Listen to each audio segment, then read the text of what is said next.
Hi, this is Hesper Hyman, and this is my EDL 851 Module 8, Legal Aspects of Teacher Evaluation.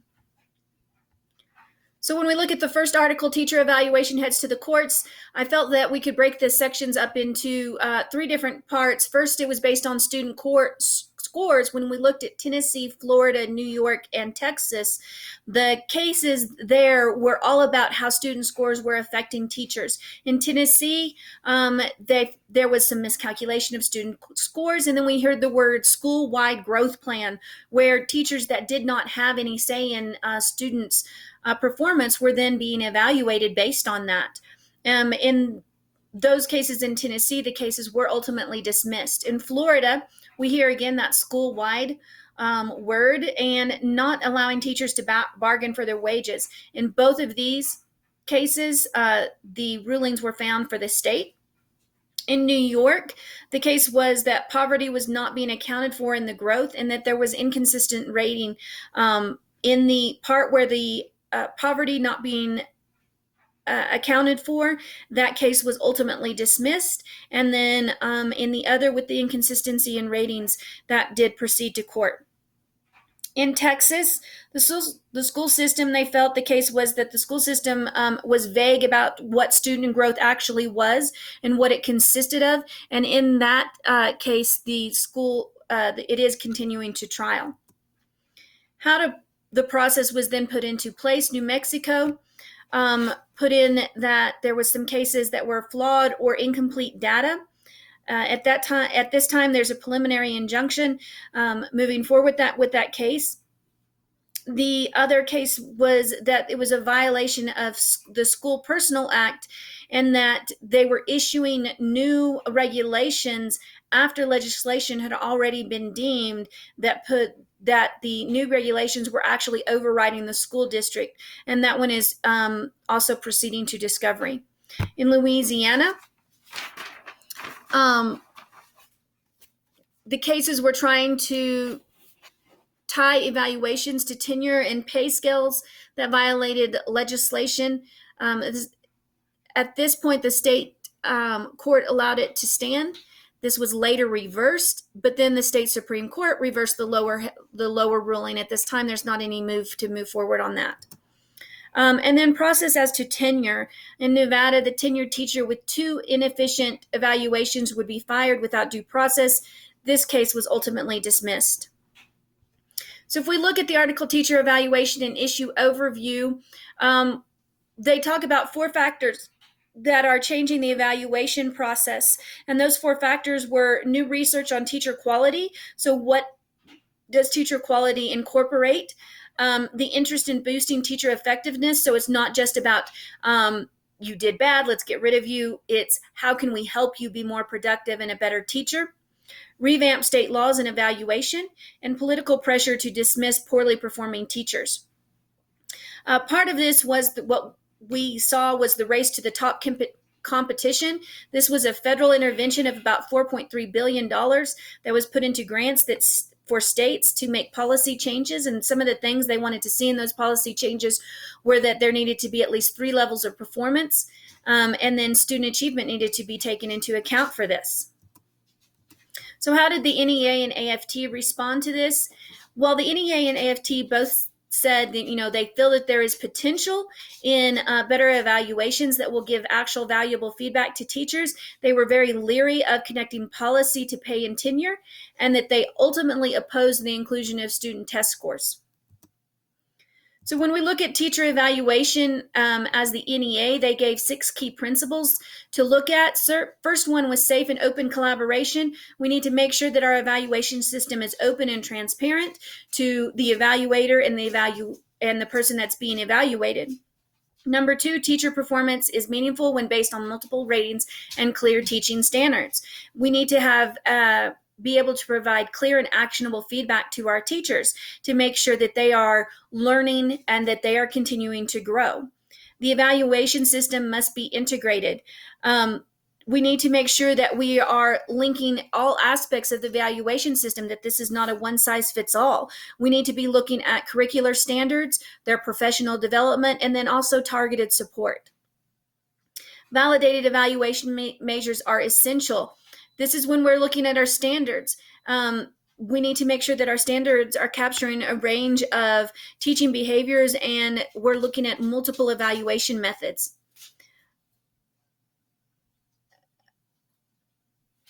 Teacher input should be included. Teachers are on the front line every day, and they should be able to help define the practices and student learning objectives that are going to be assessed. And then assessment and evaluation systems need to be jointly created or designed with local teacher association involvement. It can't just come from just the administration or just the state. We need to make sure that if we're integrating a policy that is going to be helpful for all, it can't be a one size fit all. We need to have actionable feedback from multiple sources. If we look at teacher evaluation measures and systems, the fundamental goal of teacher evaluation should be to improve teaching and learning, and that's ultimately what we want. We want good teachers to become great teachers. We want to be able to take teachers that are struggling, give them the support that they need, and be able to help them move forward. A comprehensive evaluation system is a must, and what that needs to look like is we need to have multiple measures. You can't just do one evaluation and say, this is your overview of everything. We need to be looking at different things. What is the teacher actually doing in the classroom? What are they doing day to day? What do they actually contribute to the school? There's more to teaching than just coming up and showing up in your classroom every day and giving out information. And then we also do need to look at how well are the students learning. Personally, do I think we need to look at a standardized test that as the only evaluation? No, it needs to be looked at as growth and how the student is evolving throughout the whole year. So when we look at the state of New Mexico and Clayton ISD evaluation system, some things have changed for this new 2019 and 2020 year. One is student growth scores will not be included in the evaluation system. Also, teacher attendance will not be included. They have changed the performance levels from 5 to the new 4 levels, such that are now innovating, applying, developing, or not demonstrating. Each teacher then must receive a minimum of at least one observation during the school year, and they will receive at least 3 walkthroughs that are focused on their strengths and areas for improvement. And I think that's very key. We need to know as teachers, we need to know what we're doing right, but we also need to know areas of improvement. There are 4 domains that are going to be looked at. The domain 1 is planning and preparation. Domain 2, creating an environment for learning. Domain 3, teaching for learning. And domain 4, professionalism. There are some due dates for the evaluation system. The beginning of the year PDP or a goal setting, it must be completed within the first 45 days of the school or 45 days of employment. The first walkthrough covers domains 2 and 3. It must be completed within the first 45 days. And the end of the year PDP reflection must be completed by May. Walkthrough number 2 should be completed by December 10th, and walkthrough number 3 completed by May, and then the end of the year summary by the evaluator is also completed by May. So what happens if a teacher is not happy with the evaluation that they receive? First, they must file a written request for reevaluation with the evaluator. At that time, a new evaluator will be assigned, more than likely another administrator from possibly one of the other school systems. If they are still not satisfied with that request, they can then send a written request to the superintendent for reevaluation from the superintendent.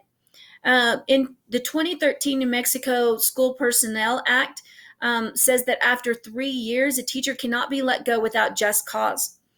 If a teacher after 3 years is terminated, they have some things that they can do. First, they can appeal to the school board in writing, and they must have a written response back from the school board within 5 working days. If they are still not satisfied at that time, they must appeal to the superintendent requesting an arbitrator. And then they have 30 school days to complete that arbitration process, and then the arbitrator's decision will be final. So the case that I found was Weiss versus the Board of Education of Santa Fe. In this, Rosa Weiss was a teacher that was employed with Santa Fe. She had been contracted on 3 one-year contracts. Towards the end of her third year, 2 weeks before the end of that third contract, she was notified of non-renewal. She then requested a hearing to the school board, and her request was ultimately denied. She had the right to request that based on the School Personnel Act, Section 2210A24. Because of it being denied, this then did go to court. The ruling was that the School Personnel Act did provide that she can only be terminated after a hearing and based upon just cause, because technically she had been employed or was contracted for the full 3 years. Before 3 years, a teacher in New Mexico can be let go without just cause. But because she had ultimately been contracted, then she did have just cause. They had to apply just cause. So for me, as a reflection, as a future school leader, some of the things that I know that I need to know is I've got to know the law for the state that I'm in. I've taught last 12 years in Texas, actually 15 years in Texas. And so Texas law is different than New Mexico law. So I have to be up to date. So whatever state I'm in, I have to know the law, and I have to understand my rules and the things that I can and cannot do under that law. Another thing that I find, just as a teacher with evaluations and then working with administration, is that, everything needs to be transparent. Everything that you do, you must be able to back up. So when you're setting in an evaluation process, whether you're marking a rubric, you need to have documentation for why you marked or why you said what you did. And if you don't have that, you don't have any transparency and you don't have any backing. And then also, one of the big things that I say is when in doubt, ask. If I do not know the question, or if I do not know the right or wrong way to handle a situation, I need to find out. Whether I find that out from other administrators, I find that out from my superintendent, or if I even go to the state and the education board, then I need to make sure that the steps that I'm doing are benefiting my teachers and that I am not hurting them, and ultimately I'm not hurting myself. Thank you for watching my presentation.